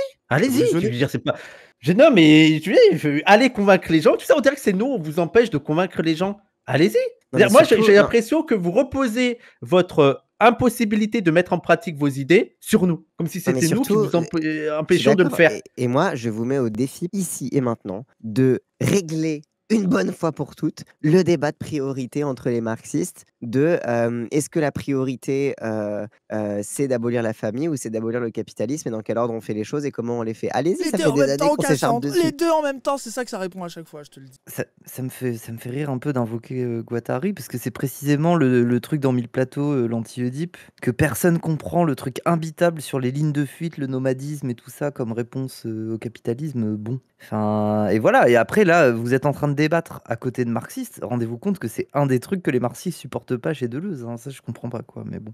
Moi, j'ai compris, moi. Oui, bah t'as peut-être compris, mais si tu le penses comme une véritable solution anticapitaliste, genre désolé, mais ce sont des réponses individualistes. Tu retombes dans une forme d'individualisme. Qu'est-ce qui te différencie d'un nanar individualiste qui va en Argentine fonder une société idéale sur un petit lopin de terre avec 10 personnes, ils vivent à poil en récoltant des baies dans l'herbe, quoi. Enfin, je veux dire, tu vas changer le monde comme ça, je sais pas. Désolé, moi j'ai de l'empathie pour les gens que je ne connais pas, mais qui partagent ma condition. C'est le problème éternel de la gauche, c'est que tu as envie de libérer les gens, mais tu ne peux pas les libérer malgré eux. C'est d'où tout le débat entre révolution par les urnes, révolution par les armes, révolution par le bas, etc.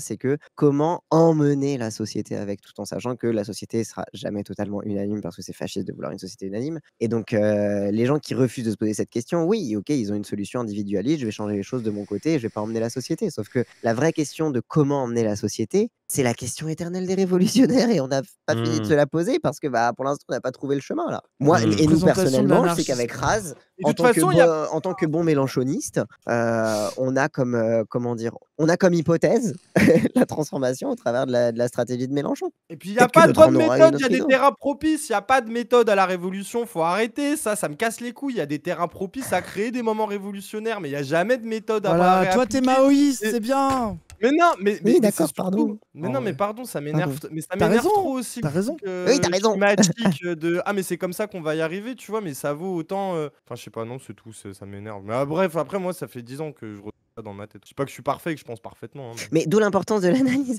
Parce que j'ai vu passer un tweet de quelqu'un qui reprochait à Ouria de ne parler que dans un contexte franco-français et que ça marchait pas ailleurs. Bah oui, encore heureux. Ça, Et c'est si elle parlait fou. dans un autre contexte, on lui dirait mais t'es qui pour parler au nom des autres? Oui. C'est Genre, à tu un ne moment t'en aussi- sors jamais. Tu ne t'en sors aussi, jamais. pour- Comme les gens qui m'ont accusé maintenant d'avoir invité Maboula Moussoumaoro. Ils ont toujours un angle. Mais Il y a toujours gros, quelque chose oui, qui ils ne ont dit va qu'il pas. était- dit Pourquoi que ils aiment pas Maboula Maboula Soumaoro Soumaoro était une féministe Libérale. Non, ils veulent faire croire Ouais, que j'ai dit que anti-racisme. Maboula Rokhaya Soumaoro. Diallo, Wissam. Ah oui. Mais en plus, je pourrais l'inviter dans un talkie. Oui, Rokhaya Diallo, tu vois, il y a pas de souci. C'est pas mon kiff, mais je pourrais l'inviter, tu vois. Mais et en fait, eux, ils prétendent que j'ai dit que Maboula Soumaoro était une féministe libérale. Il faudra me dire où j'ai dit ça, en fait. Voilà. Je sais pas où je l'ai dit, sachant que Maboula Soumaoro, ils ont l'air de pas être au courant, mais c'est une camarade. Elle a défendu Ouria de nombreuses fois, quoi. Mais elle est sur le plateau face à avec Guénolé, Guénolé. elle était. Mais pourquoi Oui, elle a mais pourquoi- refait après un réact sur tout ça et tout. Elle est très mesurée. Ça veut pas dire que Maboula est en total accord avec Ouria, Ah mais oui. elle la considère comme une camarade, quoi. Mais Voilà. pourquoi elle serait une féministe libérale? Je comprends pas. Ah non, Mais ça, je gros. sais pas, mais ils ont cherché un angle. En mode, je suis un hypocrite, j'invite une femme que je considérais comme féministe libérale. Mais t'es sûr qu'ils confondent pas avec Rokhaya Diallo? Ils Non, sont comment c'est racistes? raciste, Non, non, bah si, Mhm. parce qu'après, ils ont fait une vanne en mode Ah, tu voudrais pas faire un podcast avec elle et Rokhaya Diallo pendant que tu. Non, Non, mais c'est justement, ils confondent pas. Hein. Mais de toute manière, il y aura. Non, mais Et parce que. moi, et mais- en plus, il y a Ouais. aussi un truc, moi, ce que je trouve désespérant là-dedans, c'est que je vous le dis sincèrement, même si PDH était en mode allez, abolition de la famille, ça va rien changer. Ça ne changera rien. La famille sera toujours là, notamment chez les indigènes. Elle sera toujours famille. oppressive. Voilà, et je ne pense même pas que ce sera une étape dans l'abolition de la famille.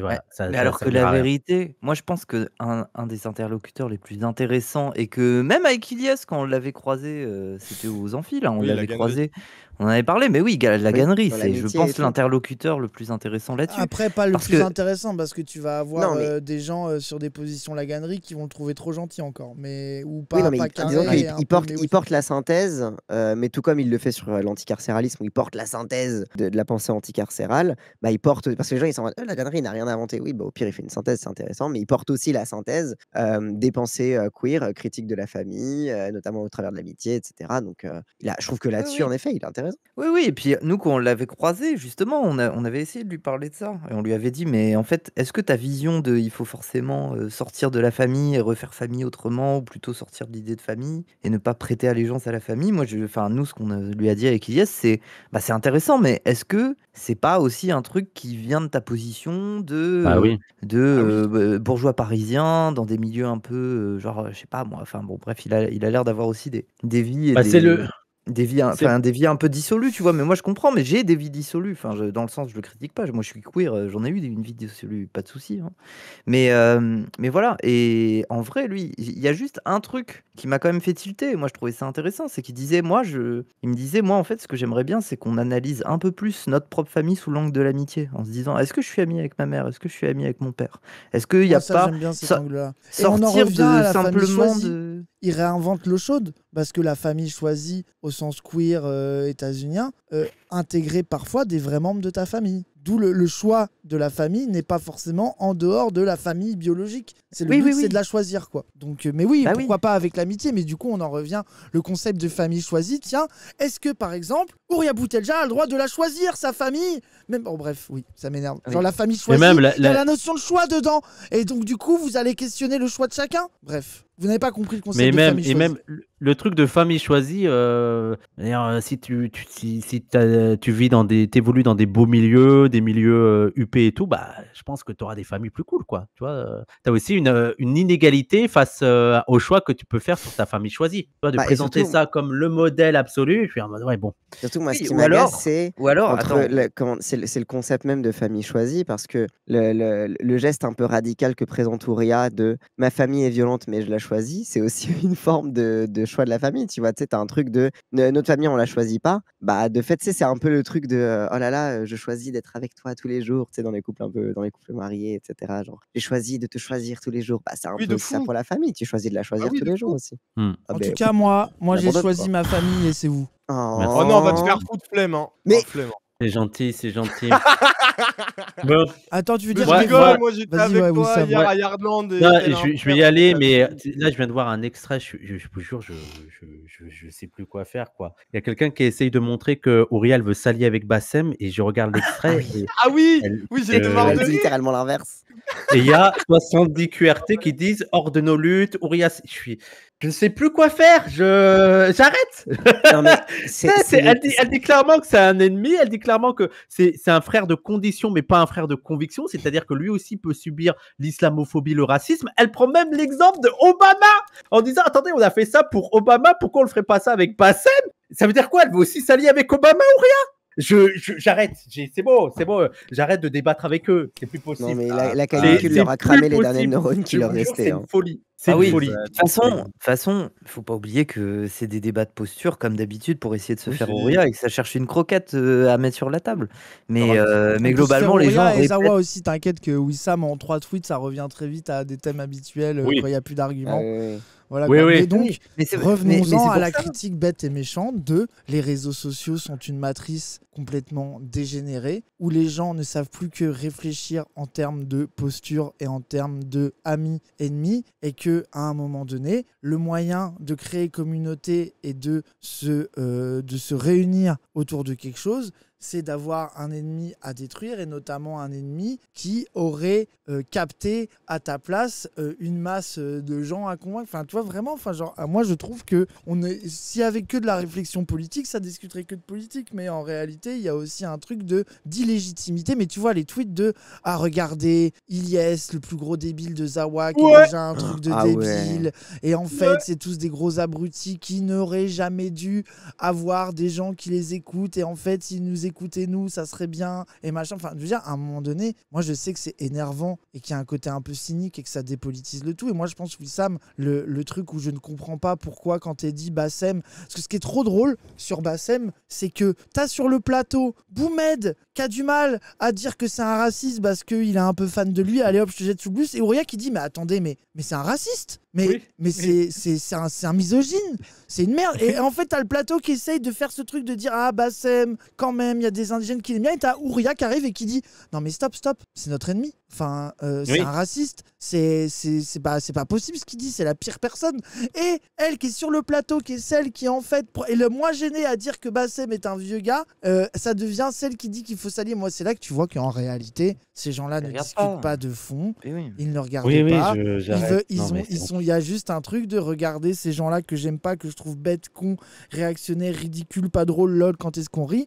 Hors If de I nos luttes. speak, if I speak. If I speak, If I speak. mais speaker en fait.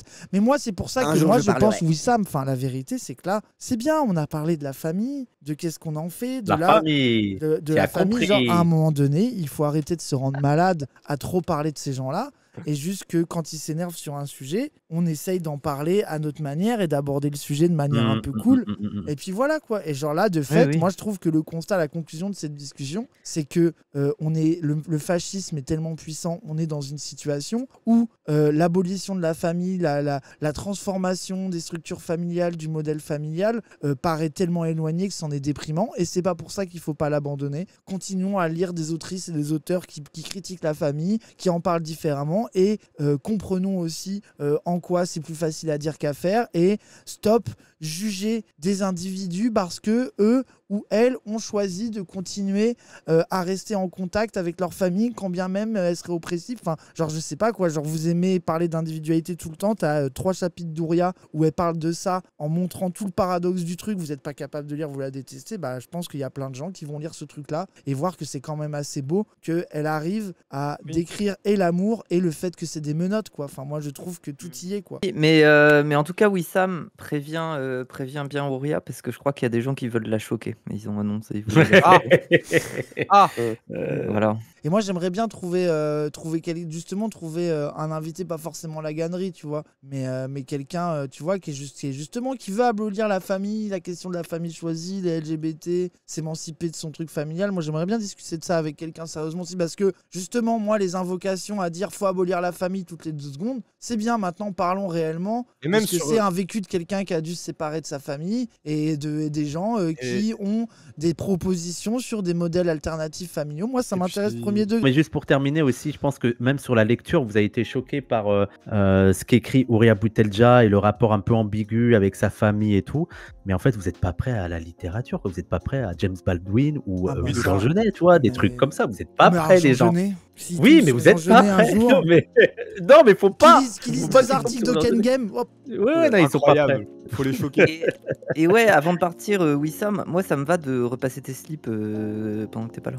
Là, C'est la une famille référence à choisie, quoi Wissam. C'est la famille choisie. Ah, mais j'ai- d'accord. J'essaye de me rendre utile au sein de la famille. vu que c'est la-